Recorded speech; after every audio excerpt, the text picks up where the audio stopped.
السلام علیکم ورحمۃ اللہ وبرکاتہ۔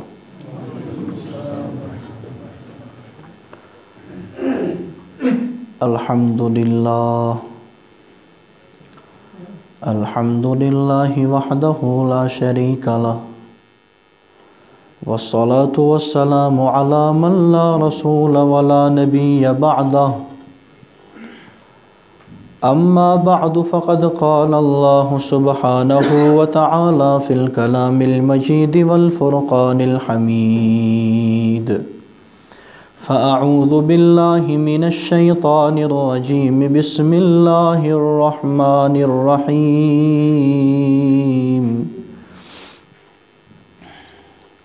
انما یخشی اللہ من عبادہ العلماء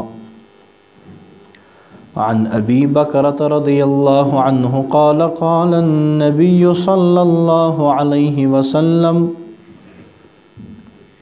کن عالما او متعلما او مستمعا او محبا ولا تكن الخامسة فتهلك والخامسة ان تبغض العلم واهله او كما قال صلی اللہ علیہ وسلم اللهم صل على محمد وعلى آل محمد كما صليت على إبراهيم وعلى آل إبراهيم إنك حميد مجيد اللهم بارك على محمد وعلى آل محمد كما باركت على إبراهيم وعلى آل إبراهيم إنك حميد مجيد۔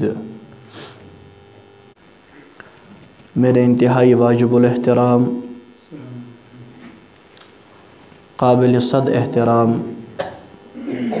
علماء کرام،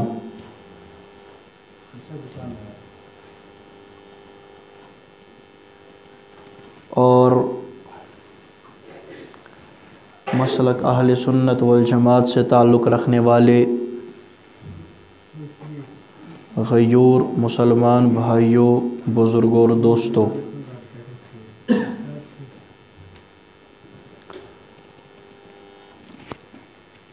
آج پہلی مرتبہ آپ کے اس علاقے کے اندر حاضری ہوئی ہے۔ آج بتاریخ 18 نومبر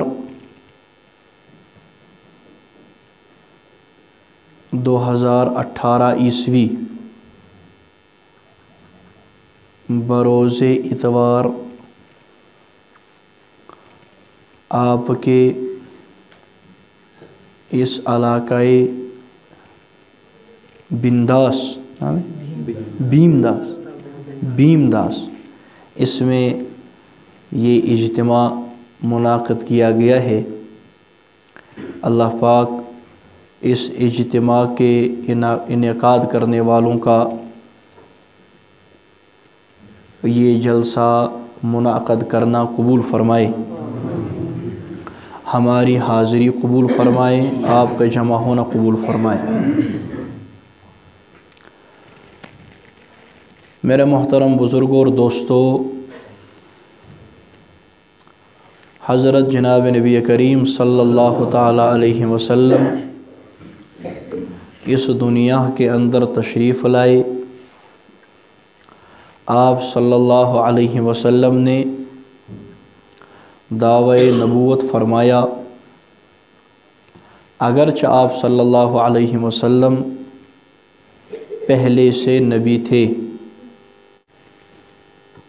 ترمذی شریف کے اندر ایک حدیث آتی ہے، حضرت ابو ہریرہ رضی اللہ تعالی عنہ فرما رہے ہیں کہ آپ صلی اللہ علیہ وسلم سے پوچھا گیا متی وجبت لک النبوہ، یا رسول اللہ صلی اللہ علیہ وسلم آپ کو نبوت کب دی گئی؟ ہم خطابت کی زبان میں کہیں کہ آپ کے سر پر تاج ختم نبوت کو کب سجایا گیا؟ آپ کب نبی ہوئے؟ تو آپ صلی اللہ علیہ وسلم نے فرمایا وَآدَمُ بَيْنَ الرُّوحِ وَالْجَسَدِ، ابھی آدم علیہ السلام ان کا وجود مکمل نہ تھا اور اللہ پاک مجھے نبی بنا چکے تھے۔ یہ ترمذی شریف کے اندر حدیث ہے، اور امام ترمذی رحمۃ اللہ تعالیٰ علیہ فرماتے ہیں کہ حدیث حسن ہے، صحیح ہے۔ لہٰذا آپ صلی اللہ علیہ وسلم پہلے سے نبی تھے، اور آپ علیہ السلام پہلے سے اس منصب پر فائز تھے۔ ہاں، دعوی نبوت جو آپ نے فرمایا وہ تقریباً 40 سال کی عمر مبارک کے اندر فرمایا۔ آپ صلی اللہ علیہ وسلم کے دعوی نبوت کے بعد جن تکالیف سے آپ کو دوچار ہونا پڑا وہ تمام چیزیں ہمارے سامنے ہیں۔ ہم بچپن سے سنتے آ رہے ہیں، پڑھتے آ رہے ہیں، بولتے آ رہے ہیں، یہ تمام چیزیں ہمارے سامنے ہے۔ کوئی نئی بات آپ حضرات کے سامنے کیا رکھوں کہ حضور علیہ السلام کو کیسی کیسی تکالیف پہنچیں، آپ ان تمام چیزوں سے بخوبی واقف ہوں گے۔ آپ صلی اللہ علیہ وسلم دعوی نبوت کے بعد مکہ کے اندر بھی زندگی گزارتے ہیں، ہجرت کے بعد مدینہ منورہ کے اندر بھی زندگی گزارتے ہیں۔ اس تمام عرصے میں حضور صلی اللہ تعالیٰ علیہ وسلم غزوات کے اندر بھی شریک ہوتے ہیں۔ حضور صلی اللہ علیہ وسلم کفار سے جنگ بھی لڑتے ہیں۔ حضور صلی اللہ علیہ وسلم صلح نامہ بھی مرتب ایک مرتبہ کرتے ہیں۔ یہ تمام چیزیں ہوتی ہیں، اور آپ صلی اللہ علیہ وسلم ان تمام چیزوں کو پار کرتے ہوئے آگے چلتے ہیں۔ غرامی قدر سامعین، یہ تمام چیزیں آگے آپ حضرات کے سامنے ہیں۔ ان تمام چیزوں کے ہو جانے کے بعد قرآن پاک میں آیت کریمہ نازل ہوتی ہے الیوم اکملت لکم دینکم واتممت علیکم نعمتی ورضیت لکم الاسلام دینا۔ یہ دین حضور صلی اللہ علیہ وسلم پر کامل ہوتا ہے۔ حضور علیہ السلام کی نبوت، آپ علیہ السلام کی رسالت، آپ علیہ السلام کے مقام کی گواہی دینے والے اب بہت زیادہ جمع ہو گئے ہوتے ہیں، بلکہ افواج کی افواج داخل ہو گئی ہوتی ہیں۔ آپ نے قرآن پاک میں پڑھا ہے اذا جاء نصر اللہ والفتح ورأیت الناس يدخلون فی دین اللہ افواجا، کہ فوجوں کی فوجیں اسلام کے اندر وہ داخل ہو رہی ہیں اور اسلام آگے بڑھ رہا ہے۔ حضور صلی اللہ تعالیٰ علیہ وسلم اس دنیا سے تشریف لے جاتے ہیں، اور آپ کی اس دنیا سے تشریف لے جانے کے بعد تمام اہل سنت والجماعت مسلمانوں کا نظریہ ہے، تمام اہل سنت والجماعت مسلمانوں کا عقیدہ ہے کہ حضور صلی اللہ علیہ وسلم اپنے روضہ پاک میں حیات ہیں، زندہ ہیں۔ حضور علیہ السلام اپنے روضہ پاک میں زندہ ہیں، حیات ہیں، جسد عنصری کے ساتھ۔ وہ حیات برزخی بھی ہے، وہ حیات دنیاوی بھی ہے۔ برزخی ہونے کا معنی یہ ہے کہ عالم برزخ کے اندر ہے، اور دنیاوی ہونے کا معنی یہ ہے کہ اس کا تعلق دنیا والے جسد کے ساتھ ہے۔ آپ صلی اللہ علیہ وسلم کے روضہ پاک کے پاس رہ کر کے جو آدمی درود شریف پڑھتا ہے، حضور علیہ السلام خود سماعت فرماتے ہیں، اور جو دور سے پڑھتا ہے وہ آپ کو بتلا دیا جاتا ہے، فرشتے آپ تک پہنچا دیتے ہیں۔ یہ ہمارا عقیدہ ہے، اور اس پر ہمارے پاس دلائل موجود ہیں، اور الحمدللہ بڑے مضبوط دلائل ہیں۔ ابھی مجھے اس طرف جانا نہیں، یہ ضمناً بات آ گئی۔ حضور صلی اللہ علیہ وسلم اپنے روضہ پاک کے اندر حیات ہے، زندہ، اور اس عقیدے کا منکر گمراہ ہے، اہل سنت والجماعت سے خارج ہے، اس کے پیچھے نماز پڑھنا مکروہ تحریمی ہے، اس کے ساتھ کسی بھی قسم کا کوئی مذہبی تعلق رکھنا غلط، ناجائز ہے، ایسے آدمی کی تقریر سننا ناجائز ہے۔ حضور صلی اللہ علیہ وسلم اپنی قبر مبارک کے اندر حیات ہیں۔